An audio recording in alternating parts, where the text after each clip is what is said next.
Education system के trap में नहीं फंसे। इन्होंने खुद सीखा, खुद एजुकेट हुए और खुद आगे बढ़े। पास में लिमिटेड पैसा है, मान लो 50,000 रुपए 1 लाख रुपए, तो फालतू के कोर्सेज में अपना पैसा वेस्ट मत करो। 5 सक्सेसफुल आदमियों के बारे में सोच के देखिए जिन्हें आप बहुत सक्सेसफुल मानते हो या जिनकी तरह लाइफ आप जीना चाहते हो। मैं ये कह सकता हूँ कि वो इस एजुकेशन सिस्टम की वजह से तो सक्सेसफुल नहीं होंगे, चाहे वो जो भी हो। तो अपने उस 50,000 रुपए को, लाख रुपए को बचाओ, उसको यूज करो बिजनेस को करने के लिए, जो सीखा है उसको प्रैक्टिकली करने के लिए। लोग अपनी 25% से ज्यादा जिंदगी इस करंट एजुकेशन सिस्टम में लगा देते हैं ताकि अपने से कम पढ़े लिखे आदमी की कंपनी में जाके उसके सपने पूरे कर सकें। इंडिया और पाकिस्तान का एजुकेशनल सिस्टम मुकम्मल तौर पर फेल हो चुका है। ये सिस्टम सिर्फ गुलाम और पढ़े लिखे जाहिल या फिर गधे मैन्युफैक्चर कर रहा है, जिनके पास ना कोई काबिलियत है ना कोई स्किल्स कि वो सोसाइटी के अंदर कुछ कंट्रीब्यूट कर सकें। यहाँ पर लीडर्स, एंटरप्रेन्योर्स, बिजनेस माइंडसेट के लोग, साइंटिस्ट और रिसर्चर्स के बजाय इस तरह के इन्फ्लुएंसर्स पैदा होकर सोसाइटी को अपने जैसा बनाने के लिए मोटिवेट कर रहे हैं, और यहीं से किसी सोसाइटी के मोरल और मेंटल डाउनफॉल की शुरुआत होती है। आज के इस वीडियो के अंदर मैं जितनी भी बातें करने वाला हूँ ये ना सिर्फ रियलिटी पर बेस करती हैं बल्कि मेरा पर्सनल एक्सपीरियंस भी है। ये एक सिंपल सा वीडियो है जो कि हमारे एजुकेशनल सिस्टम के ट्रैप को एक्सप्लेन करता है कि पिछले 100 सालों के अंदर इंसानों ने कितनी तरक्की की है। साइकिल के बाद मॉडर्न गाड़ियाँ और उसके बाद हवाई जहाज बना लिया, स्मार्टफोन ने फैक्स और ट्रेडिशनल फ़ोन की जगह ले ली। लेकिन अब ज़रा ठहर कर ये देखें कि ये आज का क्लासरूम है और ये आज से तकरीबन 150 साल पहले का क्लासरूम है। कोई फ़र्क है? इसका मतलब है कि 150 साल के अंदर कुछ भी नहीं बदला। 20वीं सदी के सबसे बड़े साइंसदान अल्बर्ट आइंस्टाइन ने एक बार कहा था कि दुनिया के अंदर हर शख्स एक जीनियस है, लेकिन अगर आप एक मछली को इस बात से जज करेंगे कि वो दरख्त पर चढ़ सकती है या नहीं, तो आपसे बड़ा बेवकूफ़ इंसान दुनिया में कोई और नहीं है। बिल्कुल यही मिसाल आप एक हाथी या फिर किसी परिंदे के लिए भी ले सकते हैं। लेकिन आप ज़रा गौर करें कि हमारा एजुकेशन सिस्टम आज यही कुछ तो कर रहा है। एक क्लासरूम के अंदर मौजूद बच्चा अपनी यूनिक एबिलिटी के साथ पैदा होता है। कोई लीडरशिप क्वालिटी रखता है, कोई अच्छा डॉक्टर, कोई अच्छा आर्टिस्ट, कोई अच्छा एक्टर, कोई इंजीनियर, कोई बिजनेसमैन। लेकिन हमारा एजुकेशन सिस्टम इन सब के सब लोगों को, इन तमाम माइंड्स को एक ही तरह से ट्रीट करता है। ये बिल्कुल ऐसा ही है कि कोई डॉक्टर मरीज से बिना इसका मर्ज पूछे हर एक मरीज को बिल्कुल एक ही जैसी दवा देना शुरू कर दे। सोचे कि इससे क्या होगा? बीमारी ठीक होना तो दूर की बात, बल्कि इससे ज्यादा मसले पैदा होंगे। वो शख्स कभी भी अपने पांव पर दोबारा खड़ा नहीं हो पाएगा या फिर इसकी जान भी जा सकती है। यही सिस्टम आपको ज़हनी तौर पर गुलाम बनाकर पहले से मौजूद गुलामों की लिस्ट के अंदर बस एक नंबर की सूरत ऐड कर देता है, और आप हमेशा ये सोचते रहते हैं कि शायद आप वही मछली हैं जिसको दरख्त पर चढ़ना नहीं आता, इसलिए आप स्टूपिड या फिर कुन ज़हन हैं।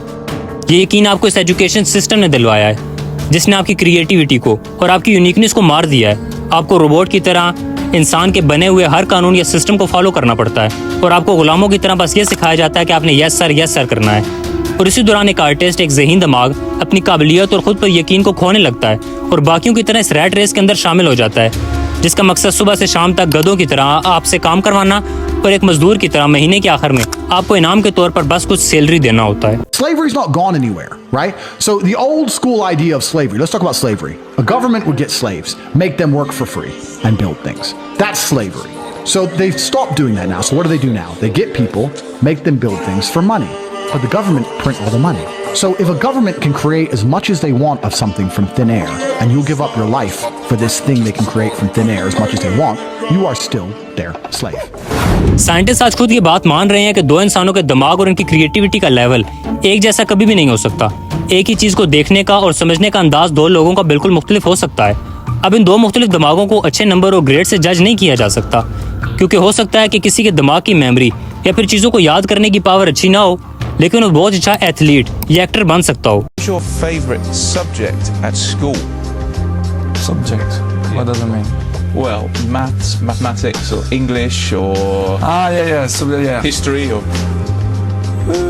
I'm quite good in, what do you say, science? science. I'm quite good in this, but my favorite is sports discipline. You can say that. Yeah. School से लेकर कॉलेज तक और यूनिवर्सिटी लेवल तक इस ग्रेड सिस्टम के अंदर वही शख्स काबिल समझा जाता है जो कि सबसे ज़्यादा नंबर ला सकता है। इस सिस्टम के अंदर आपको ना चाहते हुए भी कई किताबों को याद करना पड़ता है, प्रेजेंटेशन उठानी पड़ती हैं और कई रूल्स को फॉलो करना पड़ता है, इस उम्मीद में कि डिग्री मुकम्मल करने के बाद आपको एक अच्छी सी जॉब मिल जाएगी, जिसके बाद आप खूब पैसा कमाओगे, अच्छी गाड़ी होगी, बैंक बैलेंस होगा, बीवी बच्चे होंगे, आप बहुत कुछ करोगे लाइफ में। लेकिन 16 साल तक पढ़ाई करने के बाद और अपना तमाम पैसा एजुकेशन इंस्टीट्यूट पर खर्च करने के बाद बस एक डिग्री लेकर आप उसको फोटोकॉपी करवाते हो और जॉब अप्लाई करते हो और अपनी बाकी ज़िंदगी गुजार देते हो। लाखों रुपया लगाने के बाद अगर आपको 30 से 35 हज़ार की जॉब मिल भी जाती है तो अपनी ज़रूरतें पूरी करते करते आप बूढ़े हो जाते हो और ज़िंदगी के अंदर वो कुछ भी हासिल नहीं कर पाते जिस काबिलियत के साथ आप पैदा हुए थे। इसके बाद आप सोचने लगते हैं कि शायद मैं लकी नहीं था, इसलिए लाइफ के अंदर कुछ कर नहीं पाया, कुछ अचीव नहीं कर पाया। लेकिन दोस्तों, हकीकत यह है कि आप इस एजुकेशन ट्रैप का शिकार थे। इमेजिन करें कि दुनिया का सबसे बड़ा एक्टर या फिर क्रिकेटर या बिजनेसमैन इस ट्रैप के अंदर फंसकर कभी भी इससे बाहर निकलने की ना सोचता, तो क्या वो आज इस मुकाम पर पहुंच पाता?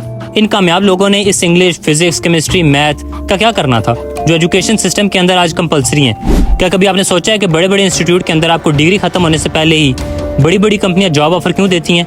बड़ी बड़ी वेल रेप्यूटेड कंपनीज आखिर ऐसा क्यों करती हैं?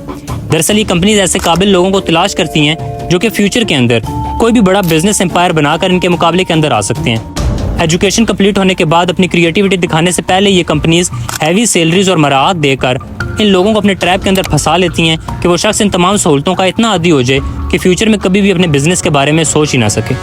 इससे ये सब सहूलतें छिन जाने का डर और जीरो से शुरुआत की मुश्किलात का डर हमेशा आगे बढ़ने से रोकता रहे और ये फैक्ट्री वर्कर की तरह, लेबर की तरह इस कंपनी के लिए काम करते करते मर जाए। इसके बाद इनका बच्चा, फिर इसका और बच्चा, और इस तरह से गुलामी के ट्रैप के अंदर इसकी तमाम नस्लें घूमती रहें। इवन के ब्यूरोक्रेट्स जो कि सरकारी गुलाम, सरकारी नौकर हुआ करते हैं, इनका लाइफस्टाइल भी बिल्कुल ऐसा ही है। ये लोग कभी भी खुद के लिए या फिर आने वाली नस्लों के लिए एक बड़ा एम्पायर, एक बड़ा बिजनेस एम्पायर बनाकर नहीं जा सकते। चाहे Bill Gates, mark Zuckerberg, Jeff Bezos, अगर दुनिया के इन तमाम अमीर तरीन लोगों ने भी यही सोचा होता और वो भी इसी ट्रैप का हिस्सा बन जाते, तो आज वो कभी भी इस मुकाम पर ना होते, क्योंकि इनमें से एक भी शख्स, इनमें से कोई एक भी ग्रेजुएट तक नहीं है। इस सिस्टम को सिर्फ आपको ज़हनी तौर पर गुलाम बनाने के लिए डिज़ाइन किया गया था। सन 1806 के अंदर नेपोलियन की आर्मी और पर्शियंस यानी रशियन की दरमियान जंग होती है और नेपोलियन की आर्मी इसके हुक्म पर एक होकर पर्शियन आर्मी पर हमला करती है और इसको बुरी तरह से हरा देती है। पर्शियंस के हारने की वजह सिंपल थी कि पर्शियंस आर्मी का हर एक सोल्जर मजबूत होने के बावजूद खुद से सोचकर अपना दिमाग इस्तेमाल कर रहा था। अब इन दिमागों को कंट्रोल करने के लिए एक ऐसा सिस्टम चाहिए था जो कि इन दिमागों को बस इतना सोचने की आज़ादी दे जितना ये चाहते हैं। इन लोगों को सही और गलत का फर्क ही समझ में ना आ सके, जिसकी वजह से सवाल ही ना कर सकें, और यहीं से इस एजुकेशन सिस्टम की शुरुआत होती है, जिसे बाद में पूरी दुनिया के अंदर लाजमी कर दिया गया। ऐसे ब्रेन्स को डेवलप करना जो बिना सवाल किए वो कर सकें जो कि इनको करने का कहा जाए, खुद के बारे में एक कभी भी ना सोचें। साल 1760 से लेकर 1840 तक इंडस्ट्रियल रेवोल्यूशन का दौर था। जगह जगह पर फैक्ट्रीज लगकर वो चीज़ें लगातार बन रही थी जो कि हाथ से इंसान को बनाने में काफ़ी टाइम लगता था। लोग अपने घरों के अंदर ये प्रोडक्ट्स बना रहे थे और अपनी ज़मीनों पर एग्रीकल्चर ज़राअत कर रहे थे। लेकिन दूसरी तरफ अब इन फैक्ट्रीज के मालिकों को बड़े प्रॉफिट के लिए ज़्यादा प्रोडक्शन की ज़रूरत थी और बड़े प्रोडक्शन के लिए लेबर की ज़रूरत थी, यानी पैसों और खाने के बदले या फिर सैलरी के बदले गुलामी करने वाले दिमाग। लिहाजा इस पर्शियन एजुकेशन सिस्टम को आहिस्ता आहिस्ता दुनिया के हर नए मुल्क के अंदर राइज करना शुरू कर दिया गया, ताकि इसकी क्रिएटिविटी को ख़त्म करके इसको ये यकीन दिलवाया जा सके कि पैसा कमाने का और अमीर होने का बस एक ही तरीका है कि किसी के लिए लेबर बन जाओ, यानी नौकरी करो, किसी की फैक्ट्री में काम करो। आहिस्ता आहिस्ता लोग इस ब्रेन वॉशिंग का शिकार होकर अपने घरों के अंदर मौजूद फैक्ट्रीज को छोड़कर और खेतों को छोड़कर इस गुलामी के अंदर पड़ गए, और ब्रिटिशर्स ने भी हिंदुस्तान के साथ बिल्कुल यही कुछ किया। आप में से सबको अपने अबूजात के अंदर यकीनन पिछली 5 पुश्तों में से कोई ना कोई शख्स ऐसा ज़रूर मिलेगा जो कि ब्रिटिशर्स के इस हुक्म से पहले या फिर एजुकेशन सिस्टम के आने से पहले कोई स्किल्स रखता होगा और अपनी स्किल्स को अपने आने वाली नस्लों के अंदर ट्रांसफर करके ही मरता था। लेकिन जब से ब्रिटिशर्स ने इस एजुकेशन सिस्टम को इंट्रोड्यूस करवाया है, तो उसकी औलाद ने अपना अबूजात के इस हुनर को छोड़कर लेबर बनना शुरू हो गई है। अपने हुनर और माइंडसेट को ख़त्म कर दिया गया। सन 1835 के अंदर इंग्लिश एजुकेशन सिस्टम को भारत के अंदर इस मकसद के लिए राइज किया गया था कि मुट्ठी भर ईस्ट इंडिया कंपनी के लोग इतनी बड़ी आबादी को कैसे कंट्रोल करें, इन्हें खेतों से निकालकर इनके हुनर छुड़वाकर लेबर कैसे बनाएं। लेकिन हमने तारीख में देखा कि आहिस्ता आहिस्ता लोगों ने इनकी गुलामी के सिस्टम को कानून मानना अपनी ड्यूटी बना लिया और ये सिस्टम आज तक नहीं बदला। आज भी एक बच्चा जो कि लिमिटलेस दिमाग के साथ और अपनी क्रिएटिविटी के साथ स्कूल के अंदर जाता है, इसे सुबह से शाम तक एक सिलेबस, होमवर्क, असाइनमेंट्स और डिसिप्लिन के अंदर उलझा दिया जाता है कि खुद की अपनी क्रिएटिविटी को मार देता है, क्योंकि अगर वो बच्चा इस सिस्टम से हटकर खुद से कुछ सोचने लगे तो उसे मार्क्स नहीं मिलेंगे। यानी मार्क्स से पीछे पैसे खर्च करके ग्रेजुएट होकर सरकारी या प्राइवेट नौकरी के मकसद की खातिर वो अपनी कोशिश में लग जाता है। याद रखें कि नौकरी है, नौकर यानी गुलाम। इस सिस्टम में रहकर आप खुद गुलामी के लिए तैयार हुए थे और मुबारक हो, आप इसे खुद से ढूंढ कर अपनाना चाहते हैं। क्या इस सिस्टम ने कभी आपको सेल्फ इंडिपेंडेंट होना सिखाया है? बिल्कुल भी नहीं, क्योंकि इस मकसद के लिए बना ही नहीं है। अगर आप सेल्फ इंडिपेंडेंट बन गए तो जाहिर है कि इनसे सवाल करेंगे, और सोचने समझने सवाल करने वाले लोगों के लिए इनका क्या फ़ायदा है? ये सिस्टम तो ऑर्डर को फॉलो करने और रिस्पेक्ट देने के लिए बना है। काम पसंद हो या ना हो, बस आपको कुछ पैसों के लिए वो सब कुछ करेंगे जो आपको ऑर्डर मिलेगा। जब तक आपको इस ट्रैप की समझ आती है आप बहुत बूढ़े हो चुके होते हैं और ज़्यादातर को तो ज़िंदगी भर समझ ही नहीं आती। आप अपने बच्चों को बेसिक तालीम के लिए स्कूल ज़रूर भेजें, लेकिन इनकी मार्कशीट को कोई अहमियत ना दें। इन्हें बताएं कि दुनिया में करने के लिए और भी बहुत कुछ है। इनको अलग अलग चीज़ें ट्राई करने दें। इनको थोड़ा सा वक्त दें कि अपने इंटरेस्ट को आपको खुल कर दिखा पाएं। अब ऐसा नहीं है कि मैं एजुकेशन को ही बुरा कह रहा हूँ, बल्कि मैं यहाँ पर सिस्टम की बात कर रहा हूँ। आज स्किल सीखने के लिए आपको 15-15 साल तक फीसेस भरकर इंतजार करने की कोई ज़रूरत नहीं। लेकिन जिस टाइम के अंदर ये एजुकेशन सिस्टम बनाया गया था, इस टाइम के अंदर लोगों को लेबर की ज़रूरत थी। लेकिन आज इंफॉर्मेशन टेक्नोलॉजी का दौर है। आपको बिल्कुल आज़ादी है कि आप जो चाहें इस दुनिया के अंदर कर सकते हैं। इस आज़ादी का 1% भी आपके बाओजदाद के पास मौजूद नहीं था। आज के टाइम में आप कुछ भी ऑनलाइन अपनी मर्जी से सीख सकते हैं। कोई स्किल सीखें, इसे बेचें और पैसे कमाएं।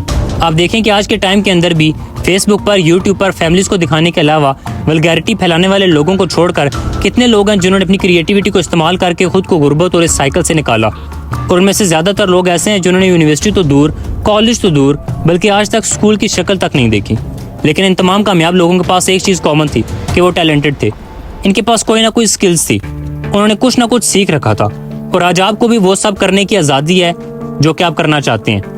आपको घर के बाहर कोई ढाबा लगाने की ज़रूरत नहीं, कोई दुकान खोलने की ज़रूरत नहीं।